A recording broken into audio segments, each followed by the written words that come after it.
প্রিয় শিক্ষার্থীবৃন্দ, আজকে তোমাদের সাথে ষষ্ঠ শ্রেণীর অধ্যায় 17 এই অধ্যায়টা নিয়ে আলোচনা করব। এটাকে কয়েকটা পার্টে আমি ভাগ করব।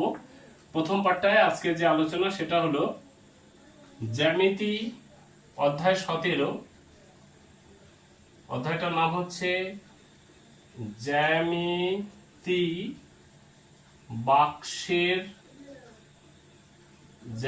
বাক্সের নানা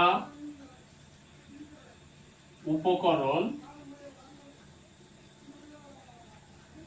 জ্যামিতি বাক্সের নানা উপকরণ সহযোগে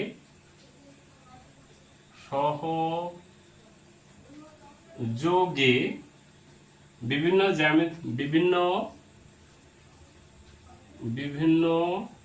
জ্যামিতিক ধারণা।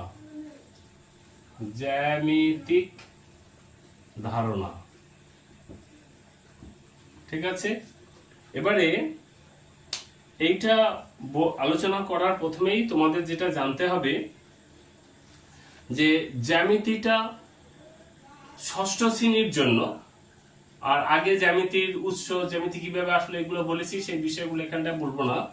পার্টিকুলার এই অধ্যায়ে যেটুকু দরকার সেটা হচ্ছে মনে রাখবে জ্যামিতির এই অধ্যায়ের জ্যামিতির আমার দুটি অংশ। জ্যামিতির এই অধ্যায়ের জ্যামিতি জানার জন্য আমার এটাকে দুটো ভাগে আমি দুটো অংশে ভাগ করছি। জ্যামিতির অনেক ভাগ, এই অধ্যায়ে ষষ্ঠ শ্রেণীর যেটুকু দরকার সেইটুকু বলছি। এটা হচ্ছে একটা হচ্ছে সম্পাদ্য আর একটা হচ্ছে উপপাদ্য। এই টার্মটা তোমরা এই অধ্যায়ে জেনে রাখো। এই অধ্যায়ের আমাদের যেটা হচ্ছে জ্যামিতির দুটো পার্ট, সেটা হলো একটা হচ্ছে সম্পাদ্য আর একটা উপপাদ্য। এবারে এই সম্পাদ্যটা মূলত এখানটায় আলোচনা করব। উপপাদ্যটা তোমাদের আছে, উপপাদ্যের যে প্রয়োগগুলো আছে, প্রমাণগুলো আছে, সেগুলো মূলত আছে তোমার অষ্টম শ্রেণীতে, আমাদের ওয়েস্ট বেঙ্গল বোর্ডে। এবারে আমাকে প্রথমে জানতে হবে সম্পাদ্য বিষয়টা কি। মনে রাখতে হবে সম্পাদ্যটা হচ্ছে জ্যামিতির যে বিভিন্ন সমস্যা আছে, জ্যামিতির হিসাব মতো এটা একটা হচ্ছে সেই সমস্যাগুলোকে আমরা অঙ্কন করে আমরা শিখব। তার জন্য এটাকে বলা হয় সম্পাদ্যটা হচ্ছে জ্যামিতির ব্যবহারিক প্রয়োগ। তোমাদের বইতে এই কথাগুলো থাকবে। সম্পাদ্য হচ্ছে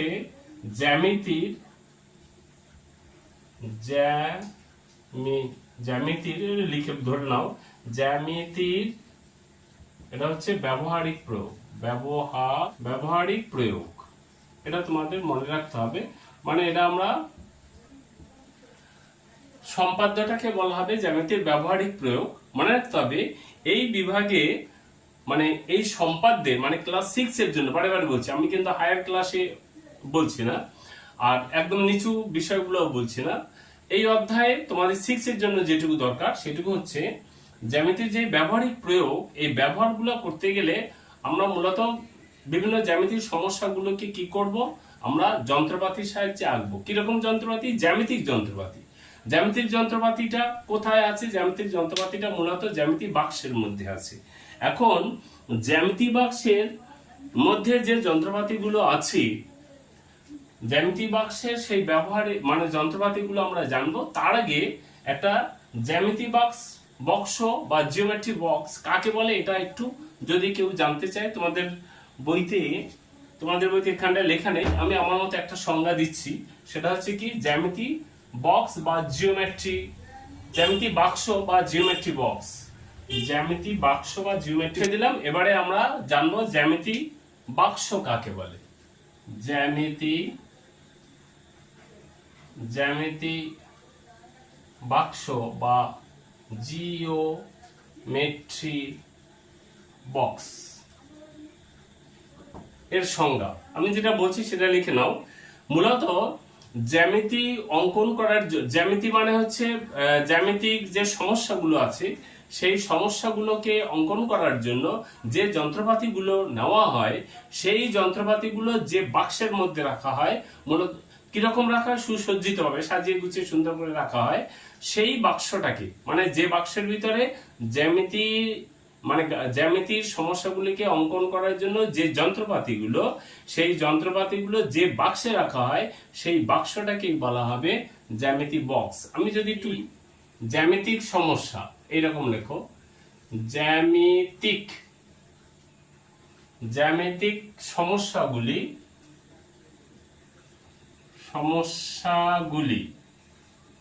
জ্যামিতিক সমস্যাগুলি মনে রাখো অঙ্কন করার জন্য, অঙ্কন মানে আঁকার জন্য, অঙ্কন করার জন্য যে যন্ত্রপাতিগুলো দরকার, যে যন্ত্রপাতিগুলি বোঝা যাচ্ছে, যে যন্ত্রপাতিগুলি দরকার হয়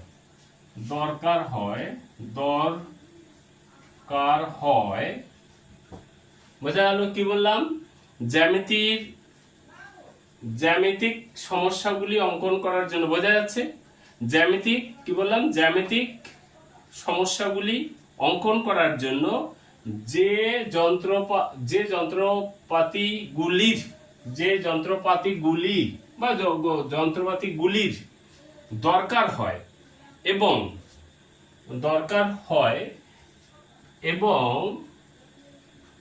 সেই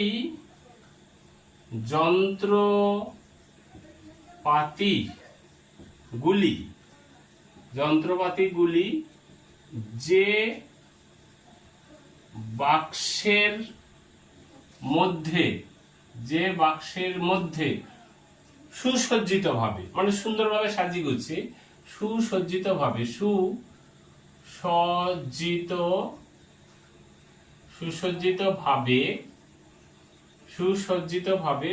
যন্ত্রপাতিগুলি যে বাক্সের মধ্যে সুসজ্জিতভাবে রাখা হয় সেই বাক্সকে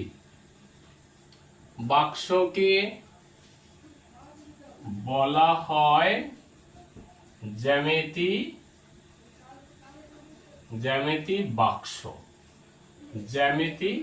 বাক্স।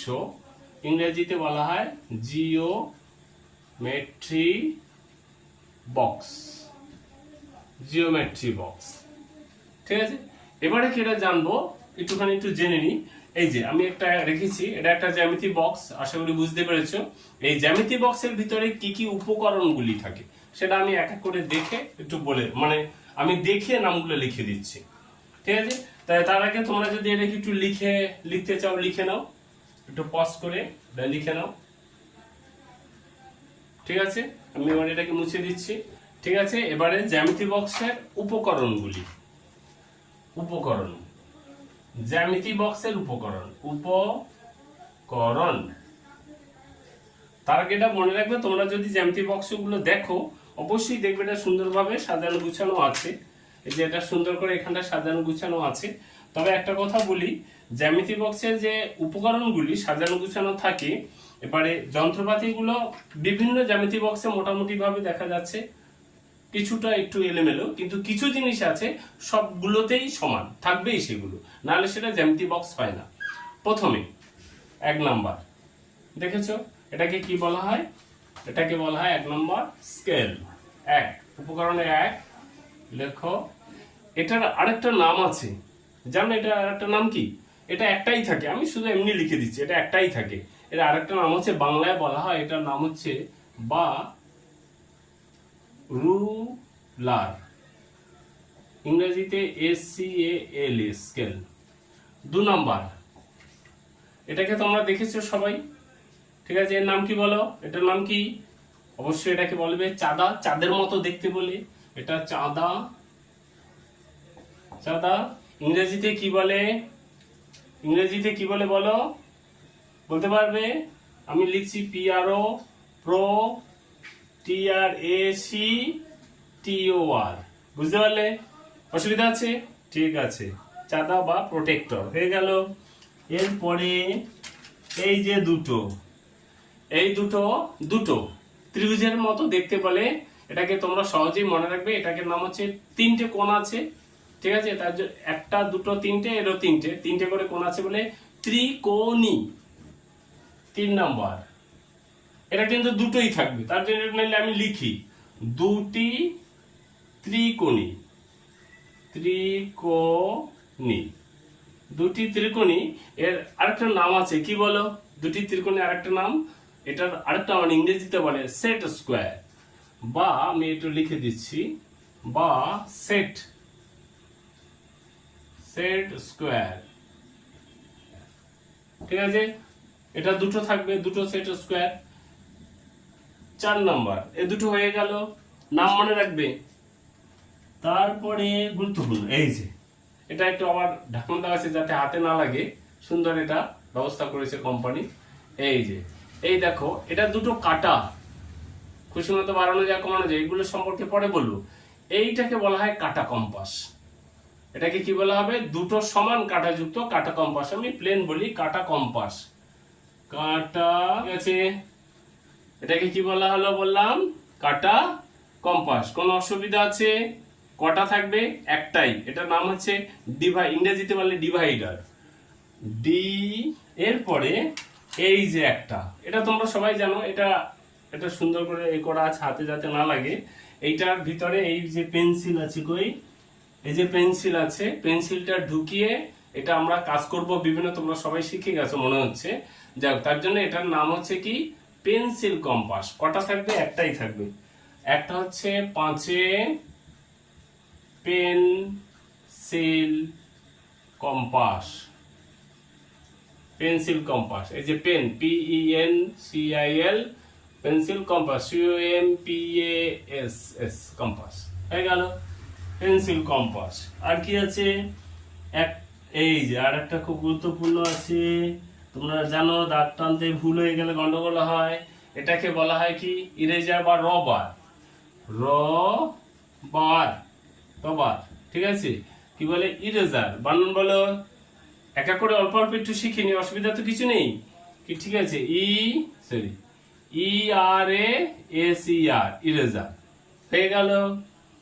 এরপরে আর একটা কি আছে? এই যে বের হচ্ছে বাবা, এই যে, এটাকে সবাই জানো, পেন্সিল কাটার। ঠিক আছে, ঠিক আছে, পেন্সিল কাটার। অসুবিধা আছে? পেন্সিল কাটার, এটা পেন্সিল, ইংরেজিতে PENCIL, পেন্সিল কাটারকে কি বলে? বানান বলো, বলো, একজন বলো। SHAR, বলো সব। SHAR, P, তারপরে কি হবে? NER। ঠিক আছে, খুব ভালো হলো। এবারে দেখো আরো থাকে, এখানে একটা সুন্দর করে আছে, এটাকে বাংলায় বলে আতশ কাজ। আমার এইগুলো ওই যখন দাগগুলো টানা হয় ঠিক ঠিক ভাবে দেখার জন্য, এটা সবগুলো থাকে না, এই জ্যামিতি বক্সে দিয়েছে, এটাকে বলা হবে আতশ কাজ, ইংরেজিতে বলে। এটা আমি আর লিখছি না, সবগুলো এটা থাকে না। আর একটা জিনিস আছে এখানটায় দিয়েছে, ওই কাটা কম্পাস গুলো বা পেন্সিল কম্পাসটা যদি তোমার ঢিলা হয়ে যায়, সেটাকে টাইট করার জন্য এগুলো দিয়েছে। এগুলো বিভিন্ন কোম্পানির বাক্সে বিভিন্ন থাকে, এগুলো খুব একটা দরকার নেই। কিন্তু আমার যেগুলো অবশ্যই দরকার, এটা দরকার, একটা স্কেল দরকার, একটা চাঁদা দরকার, ত্রিকোণীটা দরকার, কাটা কম্পাস দরকার, পেন্সিলটা অবশ্যই দরকার, রবারটাও দরকার। ঠিক আছে, পেন্সিল কাটারটাও দরকার। এই কটা খুব গুরুত্বপূর্ণ বলে আমি এটা লিখে দিলাম। অসুবিধা আছে? ঠিক আছে, এবারে আজকের আমরা সাধারণত এই একটা নিয়ে আলোচনা করছি, পরের গুলো এগুলা পরপর আলোচনা করে দেবো। ঠিক আছে, আমি এগুলো মুছে দিচ্ছি, মুছে দিলাম, বাস। এবারে দেখো, আজকে আমরা মূলত জানবো স্কেল বা রুলার, এটা সম্পর্কে জানবো। গেলে সবার আগে এটা জানতে হবে, এটা কি। এটাকে সবাই বলো স্কেল। যদি বলে স্কেল কাকে বলে, কি বলবে? বলবে জ্যামিতি বক্সের মধ্যে, জ্যামিতি বক্সের মধ্যেই থাকে, জ্যামিতি বক্সের মধ্যে চ্যাপ্টা লম্বা, চ্যাপ্টা যে যন্ত্র, জ্যামিতি বক্সের মধ্যে যে যন্ত্রটা হচ্ছে চ্যাপ্টা, লম্বা এবং যার গায়ে দাগ কাটা কাটা থাকে, দাগ কাটা কাটা থাকে। ঠিক আছে, সেই যন্ত্রটাকে বলা হবে স্কেল। যদি সংজ্ঞাটা আমি লিখেই দিই, যদি লিখে দিতেই বলো, তবে লিখে দিচ্ছি।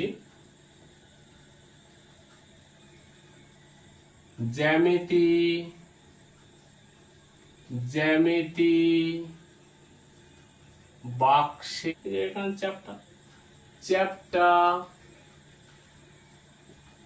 চ্যাপ্টা, আর কি বললাম, চ্যাপ্টা ও কি বললাম, এর এই যে গায়ে, গায়ে চ্যাপ্টা লম্বা, আচ্ছা চ্যাপ্টা লম্বা, তারপরে গায়ে দাগ কাটা, চ্যাপ্টা কমা লম্বা ও গায়ে এ দাগ কাটা থাকে। জ্যামিতি বাক্সের মধ্যে, আচ্ছা জ্যামিতি বাক্সের মধ্যে যে যন্ত্রটি, এটা লেখো, যে যন্ত্রটি, যে যন্ত্রটি চ্যাপ্টা লম্বা ও যার গায়ে, যার গায়ে, যার গায়ে দাগ কাটা থাকে তাকে স্কেল, SCAL ই, স্কেল বাংলায়, আচ্ছা এটা হয়ে গেল, বা আগে এটা হয়ে গেল স্কেল, বা কি বলে, স্কেল বা রুলার বলে, বোঝা গেল, অসুবিধা আছে? এবারে এই স্কেলটা সম্পর্কে আমাদের জানতে হবে, আজকে বলেছি স্কেলটা সম্পর্কে জানতে হবে। এবারে মনে রাখতে হবে এই যে স্কেলটা আছে, এই স্কেলের কিন্তু অনেক ভাগ আছে। আমি কিন্তু 6 এর জন্যই বলবো অনেক ভাগ, তোমরা যখন উপরে ক্লাস উঠবে অনেক ধরনের স্কেল সম্পর্কে জানতে পারবে, বিশেষ করে ভৌতবিজ্ঞানে যখন প্র্যাকটিক্যাল গুলো করবে। যাই হোক, আমরা এই স্কেলটাকে আমাদের সুবিধার জন্য, মানে আমাদের ক্লাস 6 এ যেটুকু আছে আলোচনা, সেইটাকে আমরা দুটো ভাগে ভাগ করেছি। কি দুটো ভাগ? কি এক নাম্বার হচ্ছে এই যে স্কেলটা দেখতে পাচ্ছ, এই স্কেলটায় দেখো, এখানটায় দেখো, একদম কাছ থেকে এনে দেখো, এখানটা তোমাদের হাতে নিয়ে দেখো, এখানটায় 0, তারপরে 1 2 3 4 করে করে করে করে করে 15 পর্যন্ত আছে, আছে, ঠিক আছে। আরেক দিকে দেখো, আরেক দিকে আছে, এদিকে 1 2 3 4 5 করে এখানে দাও নেই, এখানে মোট 6টা আছে। এবারে আমি প্রথমে এই যে দাগগুলো, যেখানে 0 থেকে 15 পর্যন্ত দাগ আছে, এই দাগগুলো কে বলা হয় সেন্টিমিটার। অর্থাৎ এই যে স্কেলটা আমাদের জ্যামিতি বক্সে যে স্কেলটা থাকে, তার লম্বাটা হচ্ছে কত, 15 সেন্টিমিটার। এই যেদিকে সেন্টিমিটারের দাগটা আছে সেই দিকের স্কেলটাকে বলা হয় সেন্টিমিটার স্কেল। এবারে উল্টো দিকে এই যে 1 থেকে 6 পর্যন্ত দাগ আছে, এইগুলোকে বলা হয় ইঞ্চি। আর যেদিকে ইঞ্চিগুলোর দাগ আছে সেইটাকে বলা হয় ইঞ্চি স্কেল। এখন কথা হচ্ছে যে আমাদের দুটো স্কেল কি আলাদা নেব? আমাদের কাজের সুবিধার জন্য কি করেছে, এই একটা স্কেলের ভিতরে দুটো দাগ করে দিয়েছে, ঠিক আছে। দুটো দাগ মানে একদিকে সেন্টিমিটার স্কেল আর একদিকে কি স্কেল, ইঞ্চি স্কেল। এবারে সেন্টিমিটার স্কেল, তার এখানে যদি আমি লিখি, এটা হচ্ছে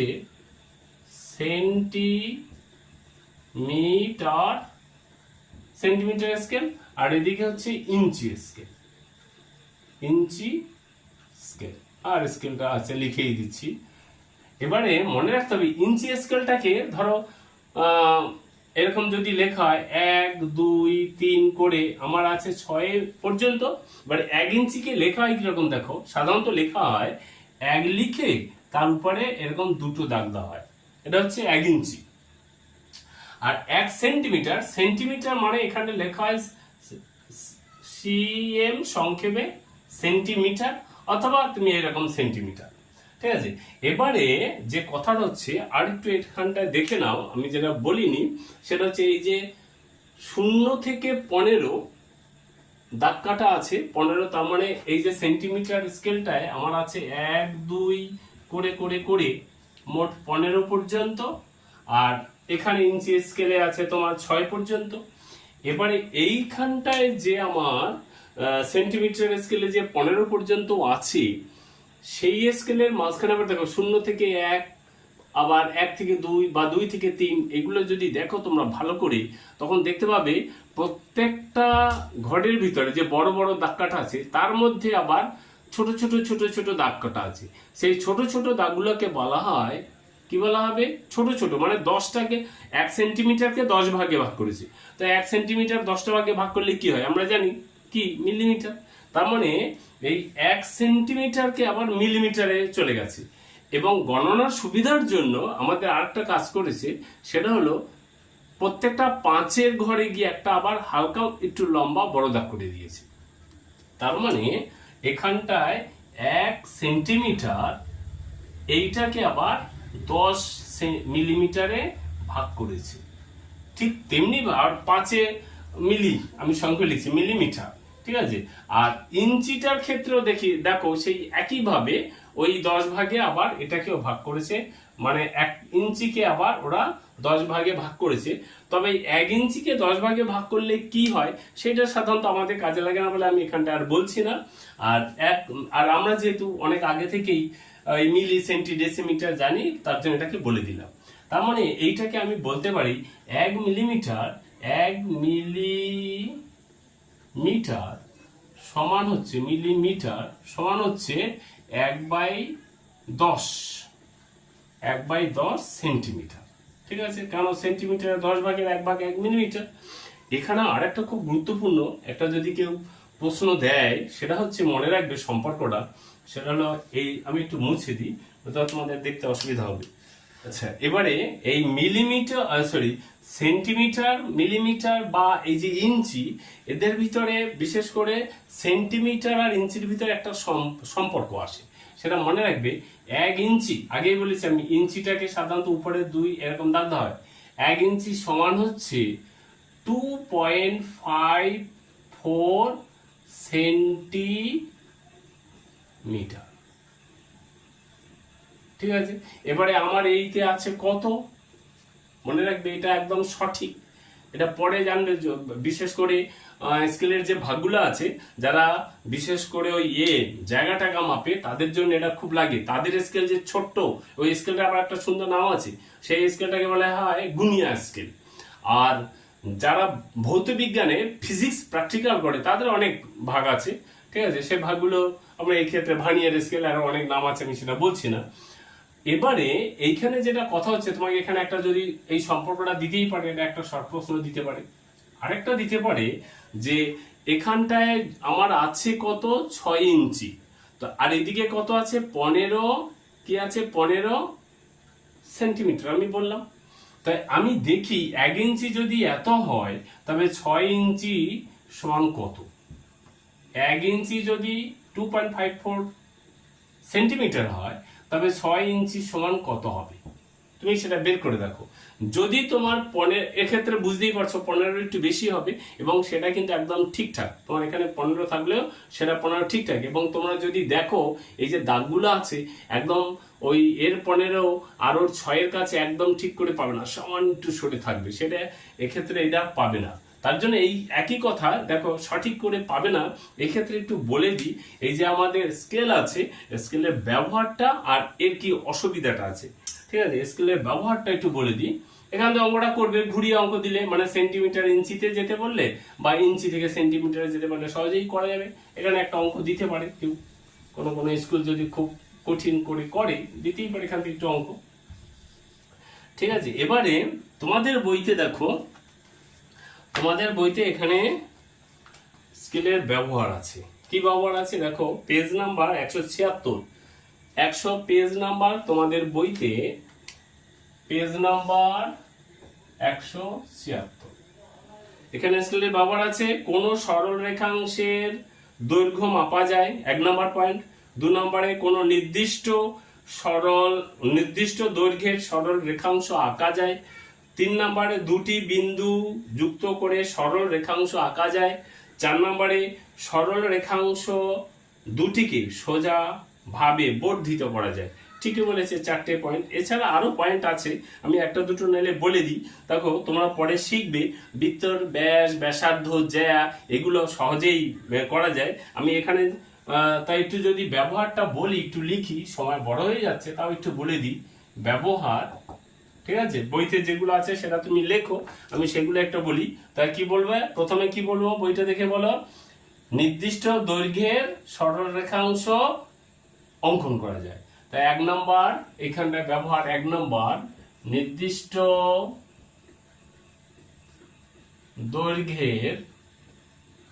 নির্দিষ্ট দৈর্ঘ্যের সরল রেখাংশ অঙ্কন করার জন্য ব্যবহার হয় স্কেল। 2 নম্বর বলো কি বলবে? দুটি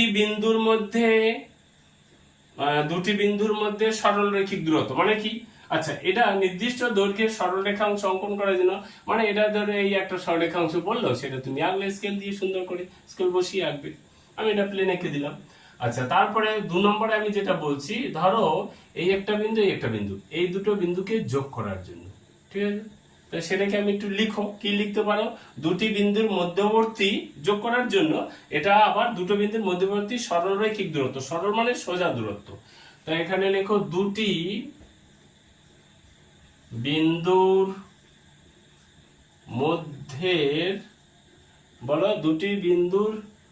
মধ্যবর্তী, এরকম লিখো, বইয়ের ভাষায় দাও, মধ্যবর্তী দুটি বিন্দুর মধ্যবর্তী সরলরৈখিক, সরল মানে সোজা, পাকা নয়, সরলরৈখিক কি বললাম? দূরত্ব মাপার জন্য, সরলরৈখিক দূরত্ব মাপার জন্য। বোঝা গেল? 3 নম্বর বলো কি বলবে? 3 নম্বর বলো, কোনো একটা সরল রেখাংশ আছে, তাকে বাড়ানোর জন্য, ধরো এই একটা সরল রেখাংশ আছে, সেটাকে আর একটু বাড়িয়ে দেবে, স্কেল দিয়ে বাড়ানো যাবে সুন্দর করে। তাই সেটা লেখো, কোনো কি বলবো বলো, কোনো প্রদত্ত সরল রেখাংশকে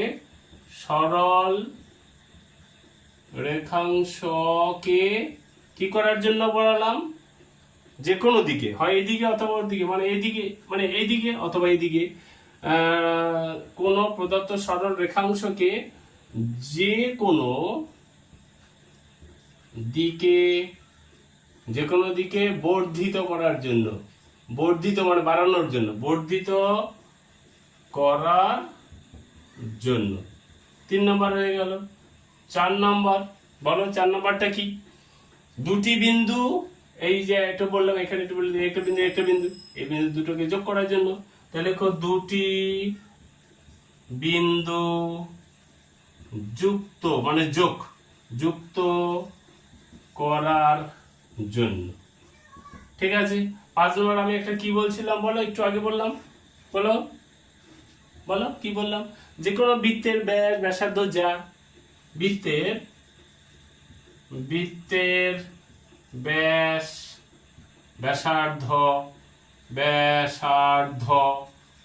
যে, ঠিক আছে, প্রভৃতি অঙ্কন করার জন্য বা আঁকার জন্য, অঙ্কন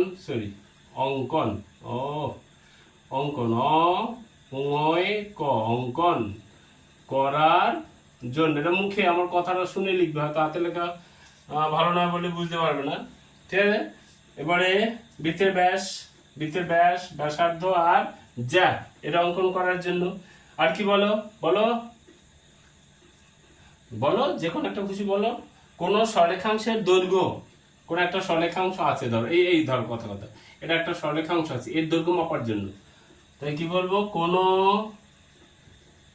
সরল রেখাংশের দৈর্ঘ্য কি মাপার জন্য,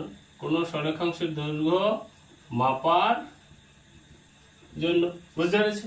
ঠিক আছে, আরো আছে এরকম প্রচুর লেখা যাবে, অত ফালতু বেশি লিখে লাভ নেই। তোমাদের বইতে 4টে আছে, সেই 4টেই লিখবে। এখানে আমি একটা লিখে দিলাম, 6টা লিখে দিলাম, ঠিক আছে? বাস, এটা মুছে দিচ্ছি। এবারে আমরা কি ব্যবহার করব? স্কেলের ব্যবহারের অসুবিধা,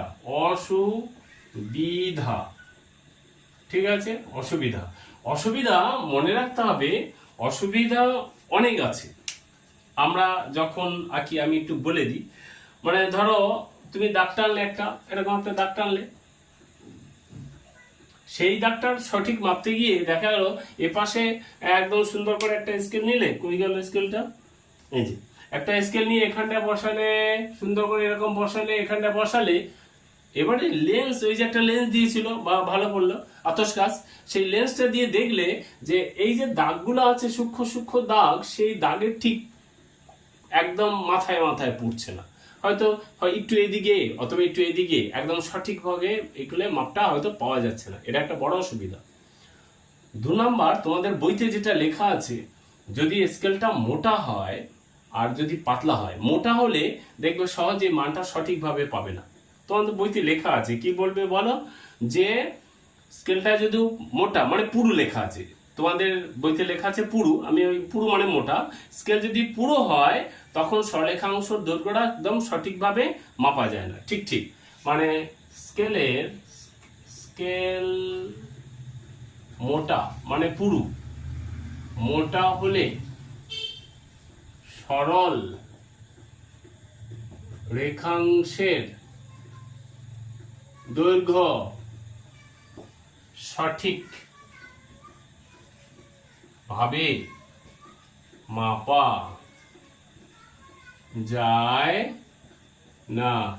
সরল রেখাংশের দৈর্ঘ্য বোঝা গেল, সঠিকভাবে পাওয়া যায় না। 2 নম্বর, তোমাদের একটা খুব সুন্দর গুরুত্বপূর্ণ কথা বলা আছে, সেটা হচ্ছে যে তুমি ধরো এই স্কেলটা এইটা নিলে, এটার মাপ দিয়ে সুন্দর করে এখানটায়, এবারে চোখটাকে এরকম একটু বাঁকিয়ে নিলে বা এদিকে বাঁকিয়ে নিলে, একদম লম্বভাবে নিলে না, এই পাটটাকে লম্বভাবে নিলে না।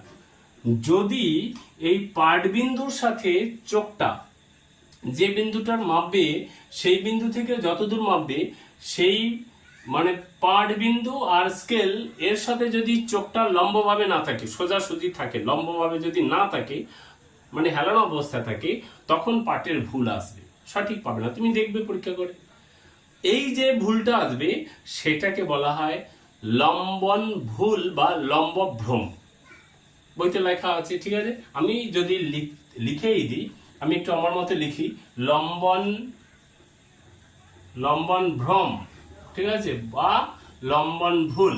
কি লিখবে বলো, তোমার বইটা দেখেই বলতে পারো, সরল রেখাংশের বলো, সরল রেখাংশের বলো মাপ নেওয়ার সময়, আচ্ছা মাপ, ঠিক আছে, মাপ নেওয়ার সময়, সরল রেখাংশের মাপ নেওয়ার সময় ঠিক অবস্থা নেই নাকি, ঠিক অবস্থানে, তারপরে কি আছে বলো, ঠিক অবস্থানে চোখ না রেখে, মানে একদম ঠিক জায়গায় চোখ না রেখে, চোখ না রেখে কি হলে, না রেখে নিলে, মানে কি নিলে, পাট নিলে, চোখ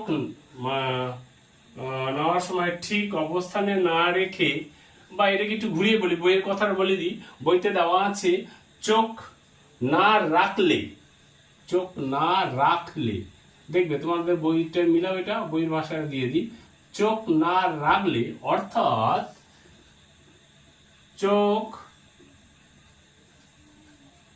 স্কেলের সাথে কি লম্বালম্বি ভাবে,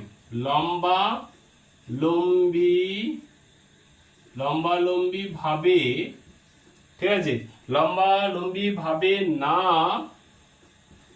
বলো না রেখে, লম্বালম্বি ভাবে না রেখে, বলো তারপর কি আছে, কোনাকুনি ভাবে, মানে একটু বাকি তির্যক ভাবে, কোনাকুনি ভাবে,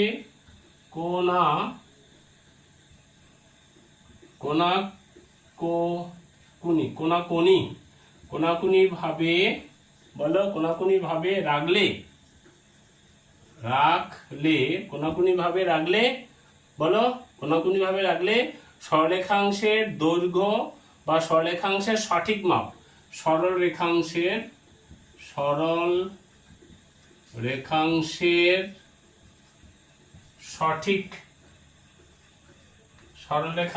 সঠিক মান পাবো না, ঠিক আছে, তোমার ওখানে কি একটা লেখা আছে মনে নেই, পাবো না হলো, সেক্ষেত্রে ঠিক আছে, কি বলো, সে এরকমই লেখা আছে। সেক্ষেত্রে বলো কি হবে, সেক্ষেত্রে মানের কি হবে, মানের কিছু ভুল আসবে। সেক্ষেত্রে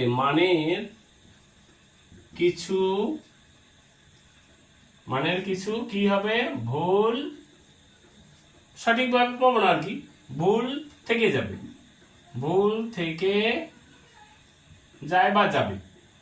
এই যে ভুলটা রইলো, ঠিক আছে, এটাকেই লম্বন ভুল বলে। তার জন্য আর শর্টকাট করে লিখে দিচ্ছি, একে লম্বন ভুল বা লম্বন ভ্রম বলে। ঠিক আছে, এগুলো সোজা জিনিস, বইতে লেখা আছে, আমি সেটাই লিখলাম। আরেকটা কথা যেটা বললাম, ধরো একটা পৃষ্ঠা আছে, আমরা ভৌতবিজ্ঞানে যাচ্ছি না, সরাসরি মানে অন্যভাবে করা যাবে। একটা পৃষ্ঠা কতটা মোটা সেটা স্কেলের সাহায্যে কি পাবে সঠিক করে? পাবে না। একটা পৃষ্ঠা নিয়ে এবারে আমরা অন্যভাবে মাপবো, সেটা আলাদা ব্যাপার। এক গাদা পৃষ্ঠা নিয়ে তারপরে মাপবো, ভাগ করবো, সেটা আলাদা ব্যাপার। কিন্তু তুমি সরাসরি পারছো না। একটা চুল কতটা মোটা সরাসরি পাবে না। এরকম অনেক কিছু অসুবিধা আছে, সীমাবদ্ধতা আছে, আমরা এগুলো বের করতে পারি না, আমরা সেই জায়গাটায় যাচ্ছি না। অত নেই, বই ক্লাস 6 এ যেটুকু আছে সেটুকুই পড়ো। এরপরে যেটা আছে, কয়েকটা ব্যবহার আছে, কি আছে একটু আমি দেখিনি, তার আগে ঠিক আছে। এরপরে যেটা আছে তোমাদের বইতে পেজ 176-এ যেটা আছে, বলছে নিজে করি 17.1, আমি নিজে স্কেলের সাহায্যে একটা চতুর্ভুজ ও একটি ত্রিভুজ আঁকি। স্কেলের সাহায্যে আলাদা আলাদা ভাবে বাহুর দৈর্ঘ্য মাপি। খুব ভালো, তুমি একটা চতুর্ভুজ আর ত্রিভুজ স্কেলের সাহায্যে আঁকবে। আমার এই স্কেলটা দাগ পড়ে যাচ্ছে, ঠিক আছে, এটাই নি। আচ্ছা, তার আগে এখানে আরেকটা বলি, আমরা সাধারণত আরেকটা বলছি, আমরা এটা জ্যামিতি বক্সে থাকে, জ্যামিতি বক্স নিয়ে বলছি। আরেকটা আমরা স্কেল ব্যবহার করি, এইটা মূলত 12 ইঞ্চি থাকে। আর এখানে হচ্ছে 12 ইঞ্চি মানে কত ফুট তোমরা বের করবে, 30 পাবে, কিন্তু একদম সঠিক 30 নয়, 30 সেন্টিমিটার। এবার কেন ওখানে 6 ইঞ্চি যদি 15 সেন্টিমিটার হয় স্বাভাবিকভাবেই, কিন্তু তার আগে আমি আরেকটা অঙ্ক দিয়েছি, সেখান থেকে বের করবে 1 ইঞ্চি সমান হচ্ছে 2.54 সেন্টিমিটার, এখান থেকে করবে। ঠিক আছে, 1 ইঞ্চি সমান 2.54 সেন্টিমিটার। এখান থেকে 12 ইঞ্চি 6 ইঞ্চি কত হবে সেন্টিমিটারে বের করবে। এগুলো অঙ্ক দিতে পারে যে এখন একটা কিছু দিয়ে। আমি তার জন্য এটা দিয়ে আনলে স্কেলের কালিটা নষ্ট হয়ে যাবে। আচ্ছা, যেহেতু বলেছে এখান থেকে স্কেলের সাহায্যেই বলেছে, আমি একটা চতুর্ভুজ আঁকি। ধরো এই একটা আঁকলাম, এই একটা চতুর্ভুজ আঁকতে বলেছে প্রথমে। ঠিক আছে, আমি যে কোনো চতুর্ভুজ আঁকলাম, পরে এটা যোগ করলাম। করার পরে তোমাকে এবারে কি বলছে, নাম দিতে বলেছে। নাম দাও এ, বি, সি, ডি। আবার আরেকটা আঁকতে বলেছে ত্রিভুজ। পাশে একটা ত্রিভুজ আঁকো, এখানে নিচেই আঁকি, ত্রিভুজ আঁকো। এই একটা এখানে সহজ করে দিই, এই এখান দিয়ে এই একটা ত্রিভুজ আঁকলাম। এবারে নাম দিয়ে দাও, এটা হচ্ছে ধরো এক্স, ওয়াই, জেড। এবার বলছে এই দৈর্ঘ্যগুলোর মাপবো, লম্বন ভুল না হয় সেরকম দেখতে হবে। আমি এখান থেকে এটা দেখলাম, এটা কত হচ্ছে 10 দশমিক কত 61। এই এবি এই সরলরেখাংশের দৈর্ঘ্য, রেখাংশ বলে একটা উপরে দাগ দিলাম, ধরো 10.6 সেন্টিমিটার, এটা সেন্টিমিটারে করলাম। এবারে এইটা কত হচ্ছে, চোখটা লম্বভাবে নিয়ে এখানে এটা হচ্ছে 11, এটা হচ্ছে বিসি রেখাংশের দৈর্ঘ্য হচ্ছে 11 সেন্টিমিটার। এবারে এখান থেকে এটা দেখতে পাচ্ছি, এটা হচ্ছে 11.3। আচ্ছা, এটা হচ্ছে সিডি, এটা হচ্ছে 11.3 সেন্টিমিটার। এবার এডিটা যদি দেখি, এডিটা হয়ে যাচ্ছে 11.1 এডি সমান 11। আচ্ছা, এইটা উপরে এরকম রেখাংশের দৈর্ঘ্য, এডি এর দৈর্ঘ্য 11.1 সেন্টিমিটার। এরকম ত্রিভুজ নেবে, তারপরে এর দৈর্ঘ্য নাম দিলে এবারে এর বাহুগুলোর মাপবে, স্কেল লম্বভাবে মাপবে। আরেকটা যেটা বলেছে সেটা হলো যে 2.8 সেন্টিমিটার এবং 5.3 সেন্টিমিটার রেখাংশের দুটি সরল রেখাংশ অঙ্কন করি ও নাম লিখি। এবারে 2.8 মানে তুমি এখানে প্রথমে একটা বিন্দু দিলে, এই যে বিন্দু নাম দিয়ে দিলে, ধরো এ, এটা এ দিলে, ঠিক আছে। এবারে 2, এখানে 2.8 চোখটাকে লম্ব রেখে এই যে 2.8 ধরো, এটা এটাকে নাম দিলে বি, এটাকে যোগ করবে, স্কেল দিয়ে যোগ করতে হবে। প্রথমে এটা ভালো করে বসাবে, বসাবে, এরকম যোগ করবে। 2 পয়েন্ট লিখবে এ বি, এই রেখাংশের দৈর্ঘ্য 2.8 সেন্টিমিটার। তারপরে 5.3 না কত একটা কি আছে, এটা করবে। বোঝা গেল? এরকম স্কেল দিয়ে সুন্দর করে করবে। তবে একটা কথা লাস্টে বলি, এই স্কেলের সাহায্যে যখন পরে আমি কাটা কম্পাস বা অন্যান্য চাঁদা এর ব্যবহারগুলো শিখবো, তখন দেখবো এটা আরো নিখুঁতভাবে, একদম নিখুঁতভাবে, কোনো ভুল হবে না, তখন আঁকতে পারবো। ঠিক আছে, আজকে আপাতত এই ভিডিওটা এই পর্যন্ত।